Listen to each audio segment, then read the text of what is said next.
ኦፍ ኮርስ ቁርአን ከመጽሐፍ ቅዱስ ወስዷል እኮ እውነታውን እየተናገርኩ ነው። ኦፍ ኮርስ ከመጽሐፍ ቅዱስ ኮርጃቸዋል።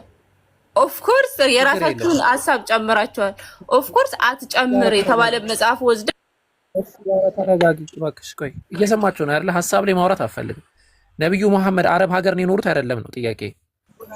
ፕሊስ ከቀደሙ እድል ስጡኝ እያልኩ ነው። አምናት ቶኪንግ አባውት ስለ ነብዩ መሐመድ አይደለም እያወራሁ ያለው ስለ ቁርአን ተሳስቷል ነው። አትጨምር የተባለ ነገር ጨምሮ ጽፏል። ኧረ እባክሽ ይታዘቡሻል ክርስቲያኖች ወላሂ። ስለዚህ የኢየሱስ ተከታዮች ባህሪያቸው እንዲህ ከሆነ የኢየሱስ ተከታዮች ባህሪያቸው እንደዚህ ከሆነ እንግዲህ ታዘቧቸው። ኦኬ ለምን አወረዳችኋት? ወንድ ልጅ ማግባት የሚፈቀድለት 4 ሴት ነው እና ለምንድን ነው እሱ 4 ሴት የተፈቀደላችሁ? ከዘሮቻቸው መልካም የአይን ማረፊያ የሆኑ መልካም ዘርን እንዲያፈሩ ዘንድ ነው አምላክ አላህ ትዳር የሚባልን ነገር ከነ መሰረቱ የደነገገው። እንደ መጽሐፍ ቅዱስ ግን በስሜት ከምትቃጠሉ ብሎ ነው ጳውሎስ ያስቀመጠው። በስሜት ከመቃጠል በመጽሐፍ ቅዱስ አንድ ነው የሚፈቀደው። ሲጀመር አንድ ነው። የመጽሐፍ ቅዱስን ተው። አሁን ስለ መጽሐፍ ቅዱስ ሳይሆን ስለ ቁርአን አስረዳኝ። ተረጋጊ፣ ቀስ በይ እንጂ። የማግባትን ዓላማውን እየነገርኩሽ ነው። ከኛ አንጻር ምንድነው፣ ከኢስላም አንጻር ስንት ወደሚለው እንሄዳለን። የማግባት ዓላማ ምንድነው ከተባለ በኢስላም መልካም ዘርን ለማፍራት ስትሉ ብሎ ነው አላህ ያነሳው። እንደ መጽሐፍ ቅዱስ ግን በስሜት ከመቃጠል ብሎ ነው ጳውሎስ ያስቀመጠው። ማስረጃ እናሳይሽ። ስሜትን መሰረት አድርጎ ትዳር መጽሐፍ ቅዱስ ነው ያስተማረው። እንዳትቃጠሉ በስሜት ይላል። አግቡ 4 አግቡ አይልም፣ አንድ ነው ያለው እሱ። እንመጣለን። ምክንያቱም ነው እያነሳሁኝ ያለሁት። ዓላማው ምንድነው ትዳር ከተባለ በእኛ መልካም ዘርን ለማፍራት ይላል አላህ። መልካም ዘርን ለማፍራት አንድ በቂ ነው። ተዳራት ለማፍራት አይደለም ጥያቄያችን እሱ ሳይሆን ዓላማው መልካም ዘርን ለማፍራት የሚለው የተሻለ ነው ወይንስ በስሜት ከመቃጠል የሚለው ነው የተሻለው?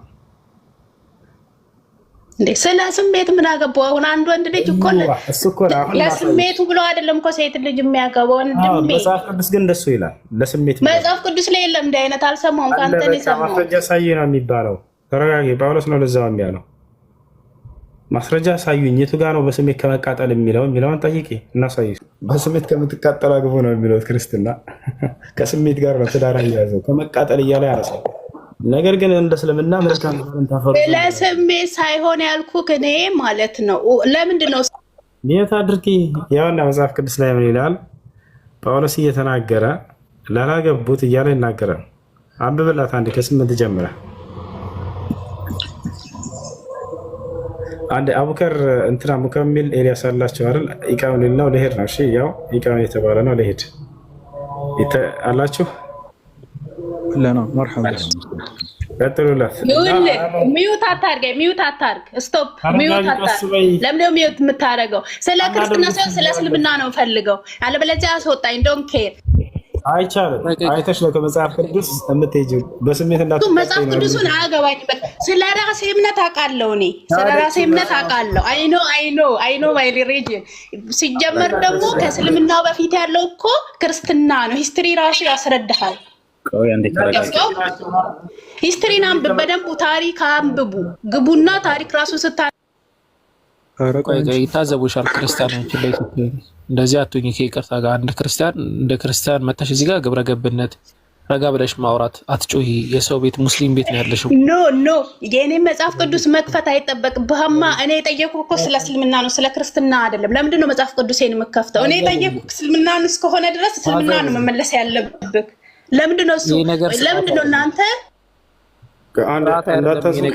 ርዕስ እንዳታስቀይራችሁ ትዳር የተደነገገው እንደ ክርስትና በስሜት ከመቃጠል ምክንያት እንደሆነ ይሁን እሱ እኮ ስሜታቸው ነው። ኦኬ ይሁን አንድ ያለ ለስሜት ጥም ተብለሽ ነው እንድትገቢ የተደረግሽው እንደ ክርስትና። እንደ እስልምና ግን ያ አይደለም። መልካም ዘርን ታፈሩ ዘንድ አታርግ። በቃ ሲጀመር አትረብሽ።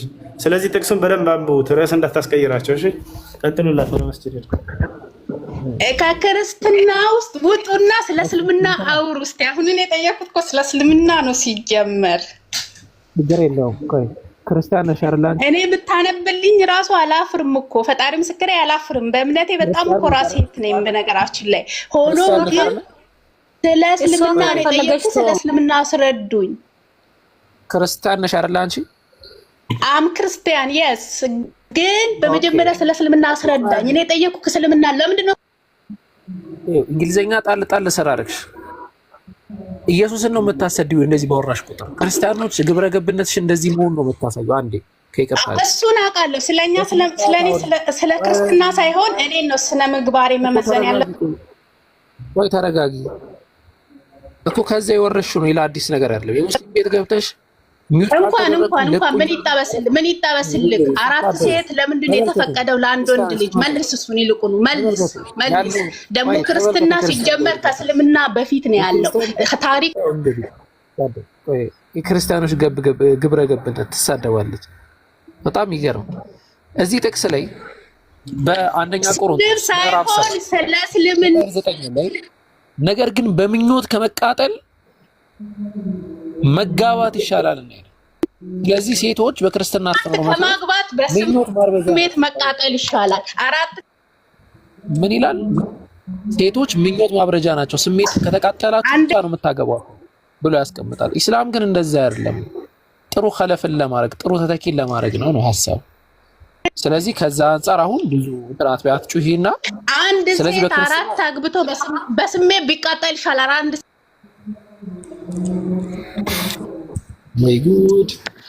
አንድ ወንድ 4 አግብቶ ከሚጎዳ በስሜት ቢቃጠል ይሻላል።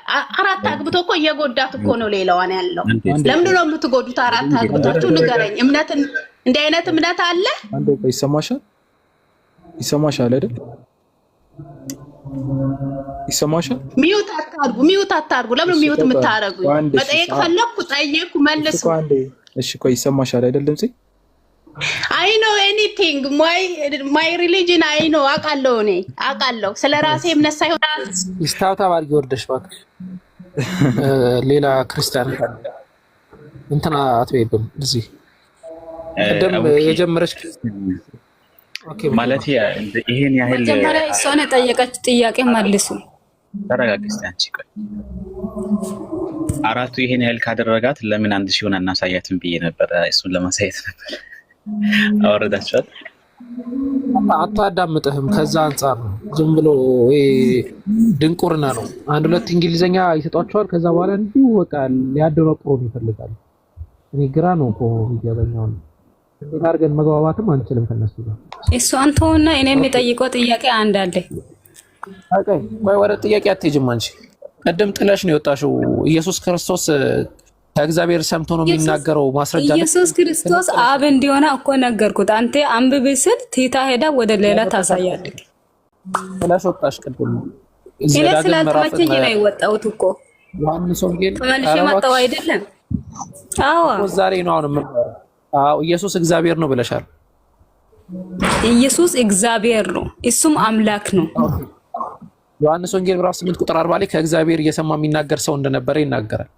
ምን ትያለሽ? በዚህ ዙሪያ አስቀጥሏት ሙከሚሎ ኤልያስ በዚህ ዙሪያ አውራት። እሺ ያልኩትን አንብባ። ዘዳግም 6:4ቱን ክፈትና አንብብ። ኢየሱስ አምላክ እንደሆነ ይነግራል። ከኔ በቀር ሌላ አምላክ የለም የሚለውን አንብብ። እዛ ጋር የሚናገረው እኮ እግዚአብሔር ነው፣ ኢየሱስ አይደለም እያለሽ ነው። እግዚአብሔርም ኢየሱስም እኮ አንድ ነው፣ ስሙ ነው እንጂ አይደለም። እሱ እኮ ሁለቱም አንድ ነው አይደለም። መጀመሪያ ምን ነበረ? ቃል ነበረ። ቃሉ አዳምጪ። ቆይ ኢየሱስ ክርስቶስ እሱ ራሱ እግዚአብሔር ነው ሳይሆን ኢየሱስ ክርስቶስ ከእግዚአብሔር ሰምቶ የሚናገር ሰው ነው። ሰው ነኝ ይላል። እኔ ከእግዚአብሔር ዘንድ ሰምቼ የሚናገር ሰው ነኝ ብሎ ነው የተናገረው። ማስረጃ ላሳይሽ በመጀመሪያ ማለት ነው። አሁን አቡበከር የጠቀሰልሽ ማለት ነው። ዮሐንስ ወንጌል 10 ከቁጥር 30 ክፈት። እኔና አብ አንድ ነን የሚለው ለምን አትረጋጊም? ቆይ እስቲ ተረጋጊ። በመጀመሪያ እኔ ያልኩሽን ላሳይሽ። አቡበከር ያለሽ ይሄ ነው። ምን አለ? ዮሐንስ ወንጌል ምዕራፍ 8 አንቀጽ 40 ላይ ኢየሱስ ሲናገር ምን አለ? ነገር ግን አሁን ከእግዚአብሔር ዘንድ ከእግዚአብሔር የሰማሁትን እውነት የነገርኳችሁን ሰው ልትገድሉኝ ትፈልጋላችሁ አለ። ከእግዚአብሔር ዘንድ ሰምቼ የሚናገር ሰው ነኝ አለ። አሁን እዚህ ጋር እግዚአብሔር የተባለው ማን ነው? ከእግዚአብሔር ዘንድ ሰምቶ የሚናገረው ማን ነው? እስቲ መልሽ። እሱ እግዚአብሔር ራሱ ነው። እግዚአብሔር ነው ከእግዚአብሔር ዘንድ ሰማው የሚለው? ሁለቱም እኮ አንድ ነው። እንዴት አንዱ እግዚአብሔር ከአንዱ እግዚአብሔር እንዴት ሆኖ ነው? እኔና አብ አንድ ነን የሚለው አለ። ዮሐንስ ወንጌል ምዕራፍ 10 ከቁጥር 30 አንብብ። እሱ ጋር እንሄዳለን። ቆይ እሱ ጋር እንሄዳለን። አሁን እዚህ ጋር ያመጣነው ጥቅስ ላይ አሁን ከእግዚአብሔር ዘንድ የሰማሁትን እውነት የነገርኳችሁ ሰው ነኝ አለ። እግዚአብሔር ሰው ነው እንዴ? አምላክ ሰው ነው? እግዚአብሔርም አምላክም እኮ አንድ ነው ብያለሁ። አንድ ማስረጃ እኮ አመጣው። ማስረጃውን ለምን አታነብብም? አንተ ሌላ ጋር ነው የምትሄደው። እግዚአብሔርም አምላክም እኔም አንድ ነው፣ አብና እኔ አንድ ነን የሚለው አለ አላለም። ቆይ ተረጋጊ። አሁን እዚህ ጋር ተመልከቺ። አሁን ከእግዚአብሔር ዘንድ የሰማሁትን እውነት የነገርኳችሁ ሰው ያለው ይሄ ሰው ነኝ ያለው ማን ነው? ይሄ ሰው ማን ነው? ፍጹም ሰው ነው፣ ፍጹም አምላክ ነው ይላል መጽሐፍ ቅዱስ ላይ። የት ላይ ነው እንደዛ የሚለው? እስቲ አውጪ። ፍጹም ሰው ፍጹም አምላክ። ጥቅሱን በደንብ አላያዝኩም ማለት ነው። ጥቅሱን ሲይዝ ደግሞ ይነግራሉ። የለም እድሜ ልክሽን ብትፈልግ እንደዛ አለ። የለም እግዚአብሔር ፍጹም ሰው ነው፣ ፍጹም አምላክ ነው። እሺ ፈልገሽ ነይ እንደዛ የሚል ነገር። ኢየሱስ ክርስቶስ መጀመሪያ ምን ነበረ? ቃል ነበረ። ቃሉ ስጋ ሆነ። ድንግል ማርያም ልጅ ተወለደ ማለት ልጅ ማለት ኢየሱስ ክርስቶስ ራሱ መጀመሪያ ምን ነበረ? ቃል ነበረ። ቃሉ ደግሞ ስጋ ሆነ። ስጋ ማለት ኢየሱስ ክርስቶስ ድንግል ማርያም ልጅ ሆኖ ተወለደ ማለት ነው። ጨረሽ? ኦኬ ጨርሼ ያለው ግን አንተ አሁን እኔ እንትኔ ዮሐንስ ወንጌል ምዕራፍ 10 ቁጥር 30 ሄድና አንብብ። ኦይ አንዴ ተረጋጊ። ኢየሱስ ክርስቶስ የእግዚአብሔር ባሪያ ነው ይላል። ኢየሱስ ባሪያ ነው ወይስ አይደለም?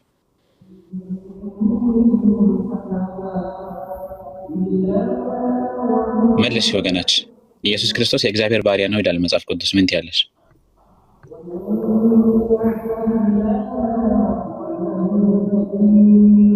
ይሰማል? ሚዩት ሆነሽ አልፈችው። ነገርካት። እሱን ነበር ልላት የነበረው መጽሐፍ ቅዱስ ላይ ያለ ልላት ነበር። ነገርካት። አዎ ኢየሱስ ክርስቶስ የእግዚአብሔር ባሪያ እንደሆነ ይናገራል መጽሐፍ ቅዱስ። የእግዚአብሔር መልእክተኛ እንደሆነ ሰው እንደሆነ እግዚአብሔር ደግሞ ትንቢተ ሆሴዕ ምዕራፍ 11 አንቀጽ 9 ላይ እኔ አምላክ ነኝ እንጂ ሰው አይደለሁም ብሏል። ኢየሱስ ደግሞ በተደጋጋሚ ምን ይላል? እኔ ሰው ነኝ ብሎ ይናገራል። ስለዚህ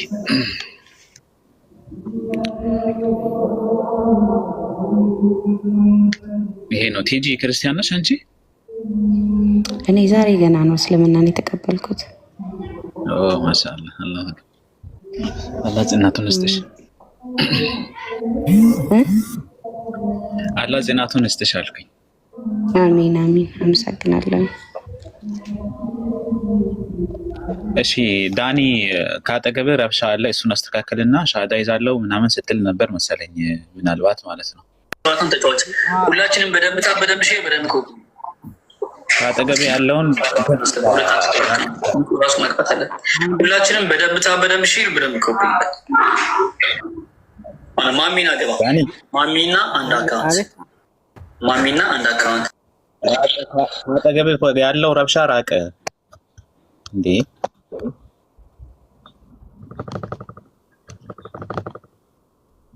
ከአንተ በላይ እኮ የእሱ ድምፅ ነው የተሰማ ያለው። ይሄን አስተካክልና ተመልሰና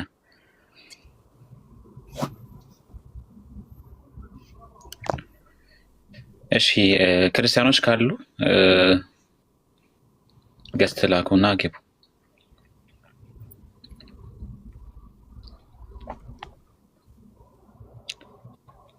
ኤላ ሰላም አለይኩም።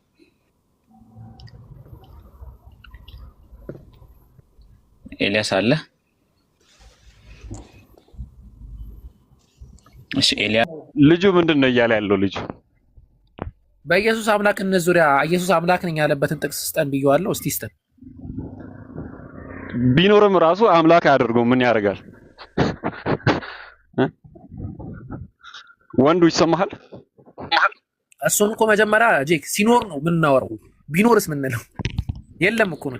በኢፍ ኮንዲሽን ልሄድለት ብዬ ነው። ከፈለገ ያድርገውና ከዛ ዲስከስ እናደርጋለን። አምላክ አድርጎት ከፈለገ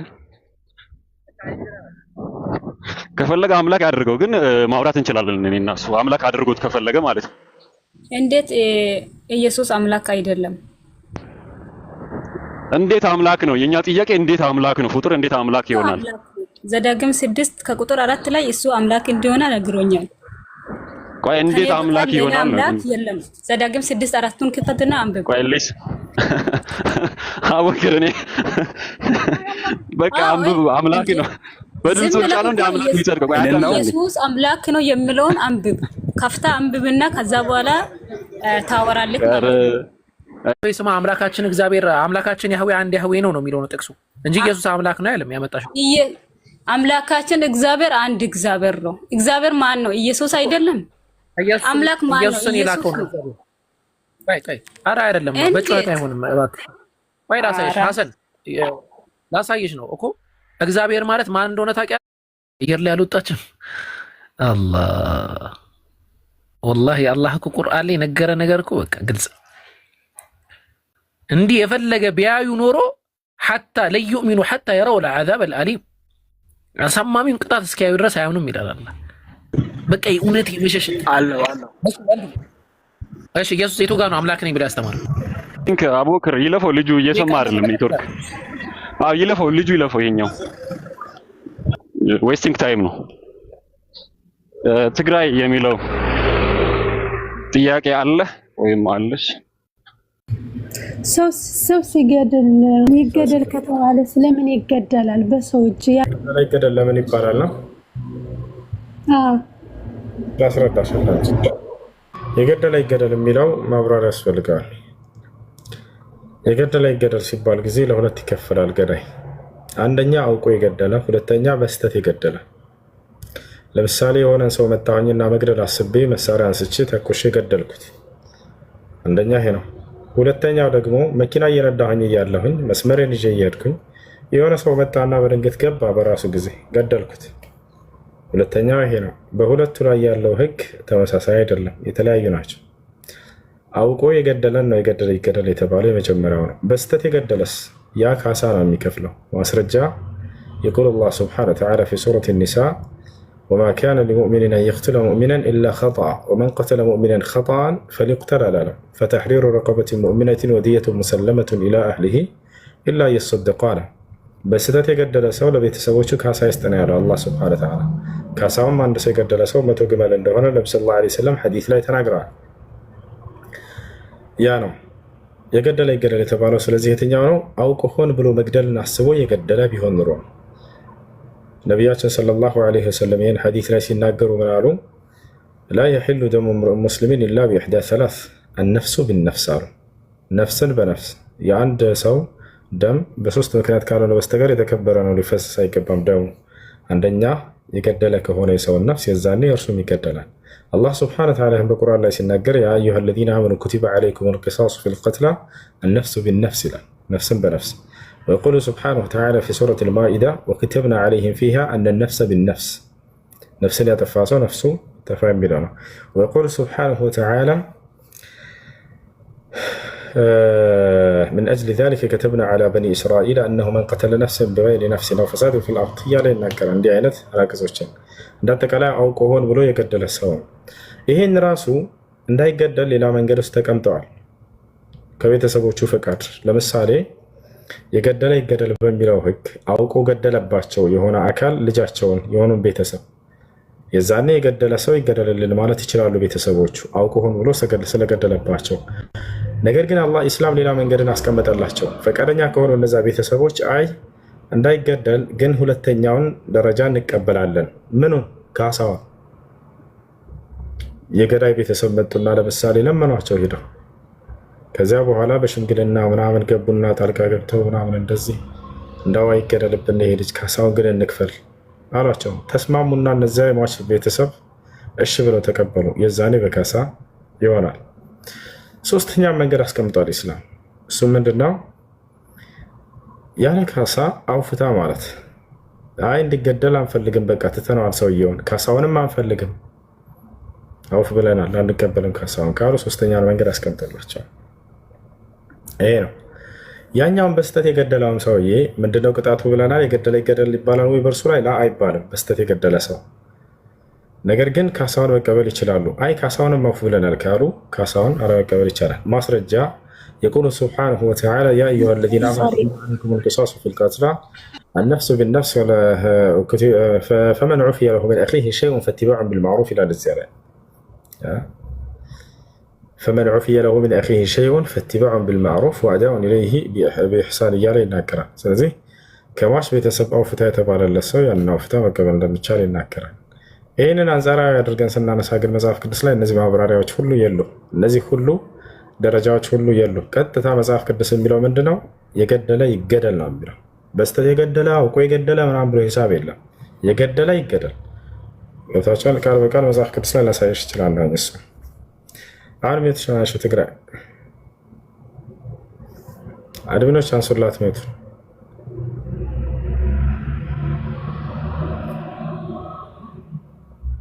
ትግራይ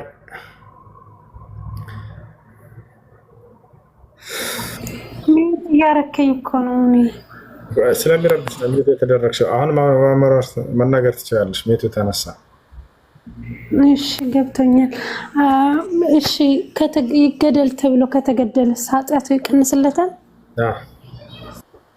ማንኛውም የአምላክ ህግና ስርዓት በቁርአንና በሐዲስ ላይ የወረዱ الحدود الشرعية إذا أقيمت على شخص ما فإن الذنوب يغفر له يمار اللثال بزيهم مسرجة لستش بنبيات صلى الله عليه وسلم جزي أقيم حد من حدود الله سبحانه وتعالى على امرأة يعني الغامدية التي زنت وهي كانت متزوجة فأقيم عليها الحد.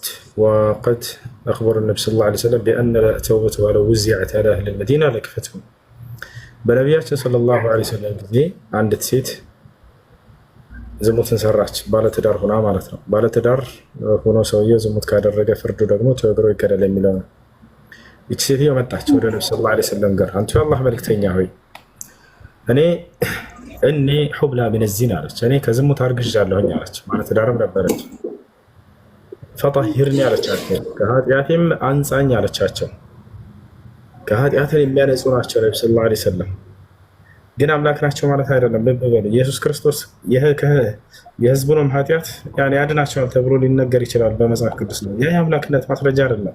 ነቢያቶች ከኃጢአት የሚያነጹ ናቸው ተብሎ ይገለጻሉ። ነብዩ ሰለላሁ ዐለይሂ ወሰለም ከኃጢአት የሚያነጹ ተብሎ ይገለጻሉ።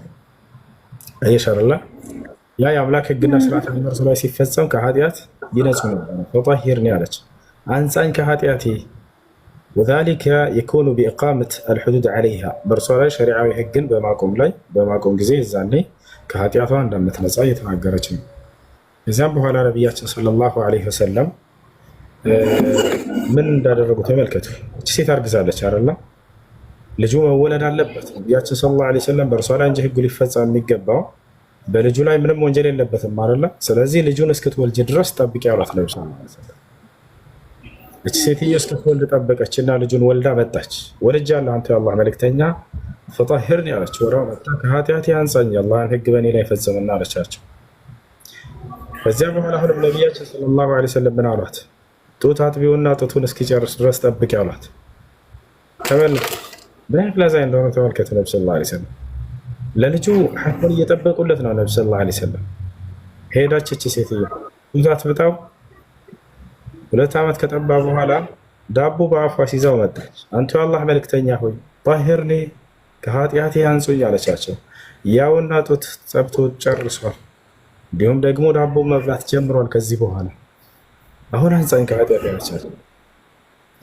ተውቂም ዐለይሃ አልሐድ ያ የአምላክ የአላህ ሱብሓነሁ ወተዓላ ህግና ስርዓት በእርሷ ላይ ተፈጸመ። በዚያን ጊዜ አንዳንድ ሰዎች ልክ ደሙ ሲረጭባቸው ጊዜ ለመናገር ሞከሩ ሰሓቦች። ነቢያችን ሰለላሁ ዐለይሂ ወሰለም የተናገሩትን አሁን አዳምጡ። ምን አሉ ነቢያችን ሰለላሁ ዐለይሂ ወሰለም? ወላሂ ኢነሃ ታበት ተውበተን ለው ውዚዐት ዐላ አህሊል መዲና ለከፈትሁም አሉ። ወላሂ እቺ ሴት ንስሐን አደረጋለች። ያደረገችው ንስሐ ለዚህ ለመዲና ነዋሪዎች ሁሉ ቢከፋፈል ኖሮ ይህ ንስሐቸው ነው ለመንጻት በበቃቸው ነበር፣ ለሁሉም እንዳባቀ ነበር ብለው ተናገሩ። ገብቷቸዋል አይደል? ስለዚህ አላህ ስብሐነሁ ወተዓላ ያንን ኃጢአት ይምርላቸዋል። ያ የአላህ ህግና ስርዓት በእነርሱ ላይ ከተፈጸመ ይህን ታዲያ ማነው የሚፈጽመው ወደሚለው ስንመጣ ጊዜ ወልይ አልአምር አልሙስሊም ነው። الذي يحكم شريعة الله في بلاده በሀገሪቱ ላይ የአላህን ህግና ስርዓት መመሪያ አድርጎ የሚያስተዳድር የሆነ ሙስሊም መሪ ነው የሚፈጽመው እንጂ ማንም ተራ ሰው ተነስቶ አይደለም። ገብቶሻል አይደል? ይህ ነገር እዚያ ነቢ ልክ ሰለላሁ ዐለይሂ ወሰለም ጋር ሄዳ እንዳደረገች። ታዲያ ያንን ህግና ስርዓት የማይፈጸምበት ሀገር ላይ ከሆነ ሰውየው ለምሳሌ ኢትዮጵያ ላይ አለ፣ መሪውም ካፊር ነው፣ አላህ ሱብሓነሁ ወተዓላ የካደ ሰው ነው፣ የሚያስተዳድረውን በኩፍር ሁክም ነው። القوانين الوضعية التي شرعتها البشرية وهي الديمقراطية وليس كتاب الله وسنة رسوله صلى الله عليه وسلم የሚያስተዳድረው በአላህና መልክተኛው ህግና ስርዓት ሳይሆን ሰዎች በፈበረኩት በሆነ ህግና ስርዓት በዲሞክራሲ ነው። ስለዚህ በዛች ሀገር ላይ አንድ ሰው ኃጢአትን ቢያደርግ እንዲህ አይነቱን ማነው ሊያቆምበት የሚችለው ከተባለ የቱብ ኢለላህ ሱብሓነሁ ወተዓላ ወደ አላህ ሱብሓነሁ ወተዓላ ንስሐ ማድረጉ በቂ ነው። ያ ህግና ስርዓት የሚፈጸመው መስፈርቶች ሁሉ አሉት እና ይሄን ይመስላል። ይሄን ንስሐ በማድረጉ አላህ ሱብሓነሁ ወተዓላ ይቀርልለታል በዚህ ጊዜ ከሆነ። እሺ ጥያቄ ነበረኝ፣ አንድ ሁለት ጥያቄ መጠየቅ ይቻላል? በመጀመሪያ ሱረት አልጂን 72 ቁርአን ላይ 1-3 የሚናገሩ ጭፍሮቹ አላህ ልጅ የለውም ልጅ አልያዘም ይላሉ። እነማን ናቸው ለማወቅ? አላህ ሱብሓነሁ ወተዓላ ነው ተራኪው። ቁል ብሎ መጀመሪያ ይጀምራል። ከአንድ ጀምሮ ስላልክ ቁል እያለ ይናገራል። ቁል ባዩ ማነው? ትንሽ ናቸው ተባለ አይደለም። ቁል ባዩ ራሱ አምላክ አላህ ሱብሓነሁ ወተዓላ ነው። እሱ እየተረከ ነው። ቁል ኡሕየ ኢለየ ወደ እኔ ራእይ ተወረደ በል እያለ ይናገራል። ስለዚህ አምላክ አላህ ሱብሓነሁ ወተዓላ ነው ተናጋሪው። ከዚያ በኋላ ያለውን አላህ ሱብሓነሁ ወተዓላ ጅኖች የተናገሩት ጅን እንደኛ ንጹህ ፍጡር ናቸው። ልክ ከኛ አማኝም ከሃዲም እንዳለው ከሰዎች ከእነርሱም አማኝም ከሃዲም አለ። ከእነርሱ ያመኑት ያንን እየተናገሩ እንደሆነ አላህ ሱብሓነሁ ወተዓላ እየተናገረ ነው። ታዲያ ይህን ከየት ተማሩ ከተባለ ከነቢያት አንደበት የሰሙትን ነው የሚማሩት ጅኖች ማነው የሚናገሩት። ምክንያቱም ልክ እንደኔ እንዳንተ እንደ ማንኛውም አማኝ ሰው የነቢያትን ትምህርት የሚከተሉ ናቸው አማኞቹ። ከነቢዩ ሙሐመድ ሰለላሁ ዐለይሂ ወሰለም በፊት የሙሳ ተከታዮች እንደነበሩ ሙሳን እንደሚያውቁት ማስረጃ ለሱረቱል አሕቃፍ መጨረሻው ገጽ ላይ ወኢዝ ሰረፍና ኢለይከ ነፈረን ሚነል ጂኒ የስተሚዑነ አልቁርአነ ፈለማ ሐደሩሁ ቃሉ አንሲቱ ፈለማ ቁዲየ ወለው ኢላ ቀውሚሂም ሙንዚሪን ቃሉ ያ ቀውመና ኢና ሰሚዕና ኪታበን ኡንዚለ ሚን ባዕድ ሙሳ። ጅኖች ምን አሉ? ህዝቦቻችን ሆይ እነሆ ከሙሴ በኋላ የተወረደን መጽሐፍ ሰማን አሉ ይላል ስለ ቁርአን ሲናገሩ። ስለዚህ የነቢያቶችን መንገድ የሚከተሉ የሆኑ አማኝ የሆኑ ጅኖች ከነቢያት አንደበት የሰሙትንና የተማሩትን እየተናገሩ ያለውን አምላክ አላህ ሱብሓነሁ ወተዓላ በሱረቱል ጂን ላይ እየተረከልን እሱ ራሱ ይመስላል። እሺ በሉቃስ ወንጌል ምዕራፍ 1 ከቁጥር 35 ላይም ለማርያም ያበሰራት እነሆ ካንቺ የምወለደው የእግዚአብሔር ልጅ ነው ይላል። እነዚህ ጅኒ ልጅ የለውም ልጅ አልያዘም ይላሉ። መልአኩ ቅዱስ ገብርኤል ደግሞ ምን ይላል? በመንፈስ ቅዱስ ነው የሚወለደው የእግዚአብሔር ልጅ ነው ይላል። አይጋጭም? መልአክ የተናገረውና ጋኔን ማለት እንግዲህ በመጀመሪያ ፍጥረት የተፈጠሩ ከእግዚአብሔር ከፈጣሪ ተጣልተው ውጪ የሆኑ ናቸው። ኦኬ አሁን ከመጽሐፍ ቅዱስ አንፃር ያለውን እና ከእስልምና አንፃር ያለውን ጋኔን ወይንም ጅን ምንድን ነው የሚለው እሱን አስረዳለሁ። ወደ እሱ እንሄዳለን። ሁለተኛ ቁርአን በመጽሐፍ ቅዱስ የሚፈታ አይደለም። እዛ ልጅ ብሏል፣ እዚህ ጋር ልጅ ሁለተኛ ሶስተኛ ከሪጋና እሺ ሌላኛው ነገር ልጅ ማለት ምን ማለት ነው? መጽሐፍ ቅዱስ ብለን እንመጣለን። ልጅ ማለት ምን ማለት ነው ብለን እንመጣለን። እሺ ጅን ማለት ነው ያልኩትን ተረድተሃል? ጋኔን አይደለም። ማን ነው? ሰይጣን አይደለም። እነሱ ጅን ታውቃለህ? ጅን ማለት የሰይጣን ናቸው፣ አንድ ናቸው። መላእክት ለብቻቸው ናቸው፣ ሰይጣንና ጅን ለብቻቸው። እናንተ የምትሉት ያመኑና ያላመኑ ናቸው የምትሉት። ከነሱ ውጪ ያላመናሉ ያመናሉ ነው የእናንተ ጥያቄ አይደለም። ጅኖች አዳምጥ ላስረዳሽ። በእስልምና 3 አይነት አካሎች አሉ። መልአክ አለ፣ ሰው አለ፣ ጅን አለ። መልአክ ባህሪው ጻድቅ ነው፣ ጽድቅን እንጂ ኃጢአትን አያደርግም። ሰውና ጅን ደግሞ ነፃ ምርጫ ፈቃድ የተሰጣቸው ናቸው። ከእነርሱ አማጺም አለ፣ ከሃዲም አለ። ሰውም ከጅን ሸያጢን አልኢንስ ወልጂን እንደሚለው አላህ ሱብሓነሁ ወተዓላ ወአና ሚነል ሙስሊሙን ወሚነል ቃሲጡን እንዳሉት። ስለዚህ ከእነርሱም አማኝም አለ፣ ከሃዲም አለ። ያመኑ መቼ ነው ያመኑት? ከይቅርታ ጋር እያብራራህልኝ ስለምትሄድ መቼ ነው ያመኑት? በነቢያት እነዚህ ያመኑ መቼ ነው ያመኑት? ማለት በምን ምክንያት ነው ያመኑት? አምላክ በነቢያት በኩል የሚልከውን ትምህርት እየሰሙ ያምኑ ነበር። ማስረጃ በሱረቱ ዛሪያት ላይ አላህ ሲናገር ነው ይላል፣ ወማ ኸለቅቱል ጂነ ወልኢንሰ ኢላ ሊያዕቡዱን አለ። እኔ ሰውንም ሆነ ጅኖችን አልፈጠርኳቸውም እኔን እንዲገዙኝ አለ። በነቢያት እሺ ይቅርታ በነቢያት አለ። ለምሳሌ የሙሴ የዳዊት አለ። ይቅርታ ማለት የሙሴ የዳዊት የሰሎሞን ቅድም እነዚህ መጽሐፍ አሉ እናንተ ጋር። አሁን ጥያቄህን ቀየርክ። መጽሐፋቸውን አምጣ ልትል ነው? የእነ ሙሴን መጽሐፍ እሱ ከቁርአን ነው እኮ ከቁርአን እኔ አልልም። ምክንያቱም በነቢያት የነበሩት አለ። በቃ ከቁርአን ላሳይ። ለመሐመድ ሄሎ ከቁርአን ላሳይህ ነው። ሙሴን እንደሚያውቁትና ሲከተሉ እንደነበር ጅኖች ላሳይህ ነው። እሺ የሙሴ የራሱ መጽሐፍ ነው የምታስመጣልኝ ማለት ነው። ስለዚህ ከቁርአን አልፈልግም በላ። ለምን ከቁርአን ነው ትላለህ? አይደለም ቁርአን እኮ የመሐመድ ነው። ከመሐመድ ቁርአን የመሐመድ ነው ያለው። መሐመድ ከተወለደ በኋላ የወለደ ነው አይደለም እንዴ? አይደለም። ከመሐመድ በፊት ማን ነው ቁርአን ያወረደለት? ለመሐመድ አወረደ ነው። በል የምለው ለምሳሌ አላህ ነው የምትሉት። በልባዩ ማን ነው?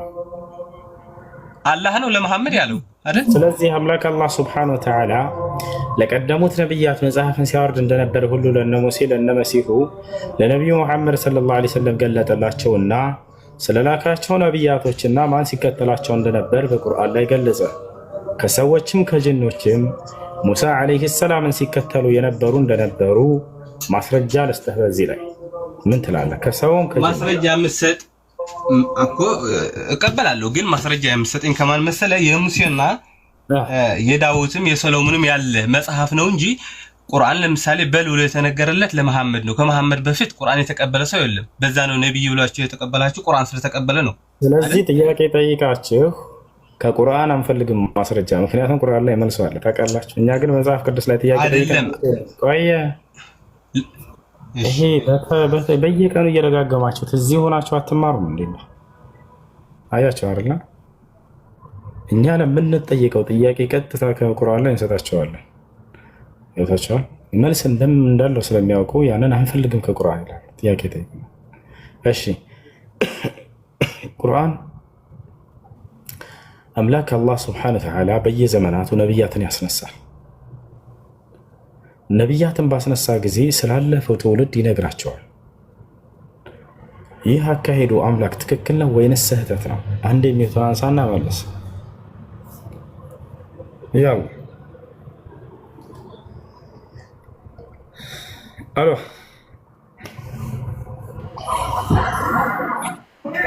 አንዴ ልጠይቅ እኔ ጥያቄ። እሺ አንድ ሲመልስ አምላክ በሆነ ጊዜ ነብይን ያስነሳና ስላለፈው ዘመን ይነግረዋል። ይሄ አምላክ ይሄ ስራ ትክክል ነው አይደለም? ትክክል ነው፣ ግን መጣፍም መያዝ አለባቸው ከነሱ ና ስለዚህ ቆይ አንዴ ትክክል ነው አልክ አይደለ? ትክክል ነው ትስማማለህ? ፈጣሪ ለነቢያት እንደምነግራቸው ነቢያት መጽሐፍ የሚጾለው ለትውልድ እንደሚያስተላልፉ አምናለሁ። መጽሐፉም ግዴታ መኖር አለበት። አንድ ሰው እንደሱ ከሆነ አብርሃም የሚባል ሰው ታውቃለህ? አብርሃም የሚባል አውቃለሁ። እንዴት አወቅ? በነቢያት የተጻፈ ነው። አይዋ በየትኛው ነብይ ታውቅ? هذا السرير رجعه ورا انا ابغى غرفه ما انت ما في لا كذي قاع بيتنا انا بيت مرت له طيب رجع بعدين هذا رجع ليش طلعت وش يبلت له هذا انا ابغى غرفه هلا هذه غرفه ها ايش تقرا يطيقك اسلام لهم ጥያቄዎቻችሁ መልሳለሁ እሺ አልፈልግም ከእስላም አበረከ መጨረሻ እንደገና ሌላ መጽሐፍ አምጣልኛል። ይሰማል። እኔ የጠየቁት ትናንትና ነው ደግሞ የሚጠይቀው እሱን ነው። እሺ ለምሳሌ አንድ ሰው ሙስሊም ነው ሳ ይሞታል፣ ጓደኛለሁ እኔ የሰማሁት ነው የምነግርህና ከዛ እንትን ትገልጽልኛለህ።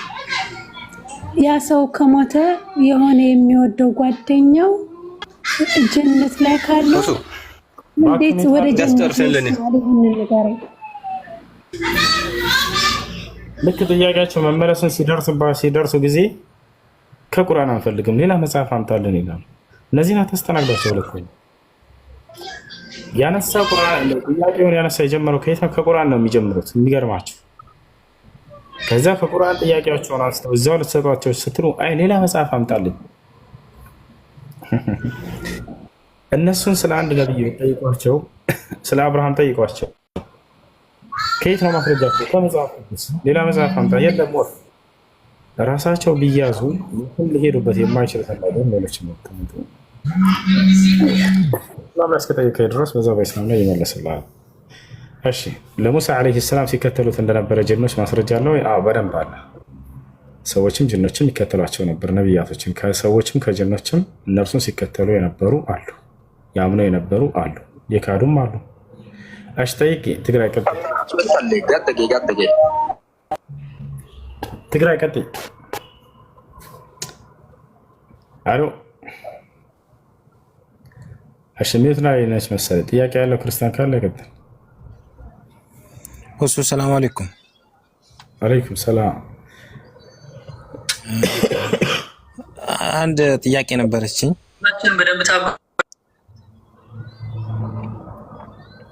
ልጠይቅ? ጠይቃ። የሆነ ጊዜ ሳውዲ ነበርኩኝና እኔም የሆነ ጊዜ ሳውዲ ዓመት በፊት እዛ በኋላ እኔም ከስራውን በፊት አይገርም። እሺ እና አጋጣሚ ከሚሰራበት ቦታ በረሃ ከብት በጎችን ነበር ማግደው እና እዛ ስጠብቅ አጋጣሚ የከብቶችን እህል የሆነች ግመል መታበለችብኝና እሷን እያባረርኩኝ ድንገት የወረወርኳት ዘንግ ግመሏን ወገቻት። እና እቺ ግመል ከቆየች በኋላ ከጊዜ በኋላ ታማ መሞቷን እርግጠኛ አይደለሁም። በአይኔ ያላየሁም ሞተች ነው ያለው ሰውየው።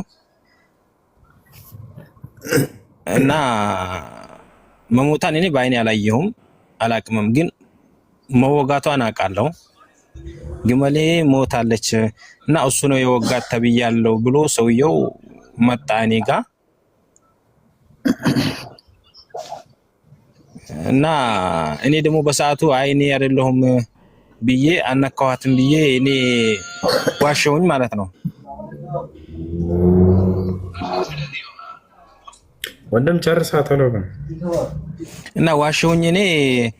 ከዛ ሰውየው አሲዞኝ አጋጣሚ የኔው አረብ ደግሞ አወጣኝና እሺ ገለህ ከሆነ እኔ እከፍላለሁ፣ ያልገደልክ ከሆነ ደግሞ ይማልልኝ ብሏልና በቁርአን ትምላለህ ወይ ስለኝ አዎ ይምላለሁ እኔ አልገደልኩም ብዬ እንትን አልኩኝ። ከዛ ሰውየው በቃ አልገደልኩም ብሎ በቁርአን ይምላለሁ ካለ እኔ አላስምንም አለ። እኔ ከዛ በኋላ ተይዤ ወደ ሀገር ገባው እና እንደወጋኋት ውስጥ ያቃል መሞት አለመሞቷን እርግጠኛ ባልሆነም ምንድነው ማድረግ ያለብኝ? ወደ አላህ ተውበት ማድረግ። ውስጥ የገባ ወላሂ ለአሲም እሺ ወሱ ሰላም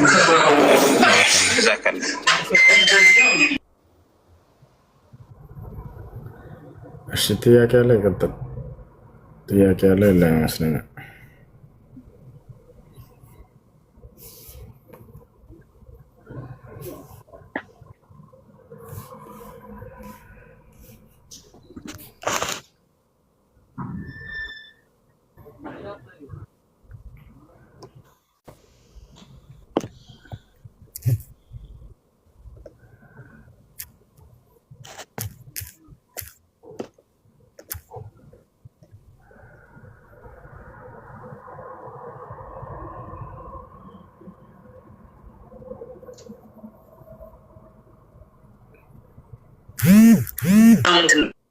እንደውም ከሳምንት ውሏል። ቅዳሜ የሚመጣው ቅዳሜ ጌም አለብን። ሁላችሁ መጣችሁ በታበሽ በኮፒሊክ እንድታግዙኝ ማለት ነው።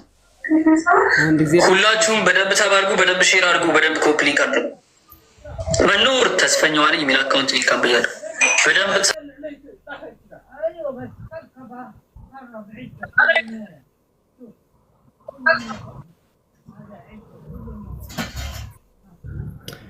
እሺ እሺ እሺ እሺ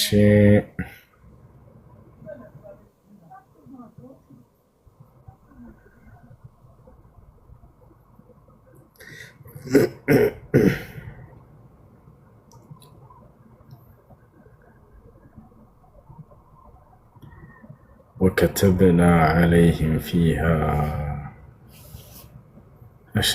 فولو አድርጓትና ማን ዚክራ ማስተራን ምናምን የምትላለች ፎሎ አድርጓትና በስታግኛ እሺ ጥያቄ ለገጠም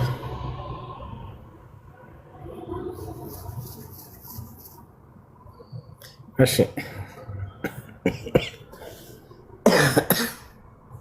ሄሎ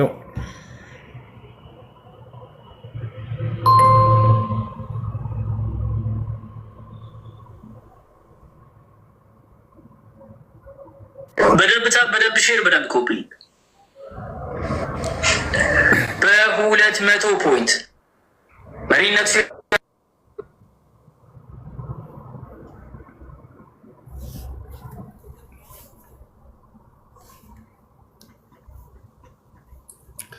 በ200 ፖይንት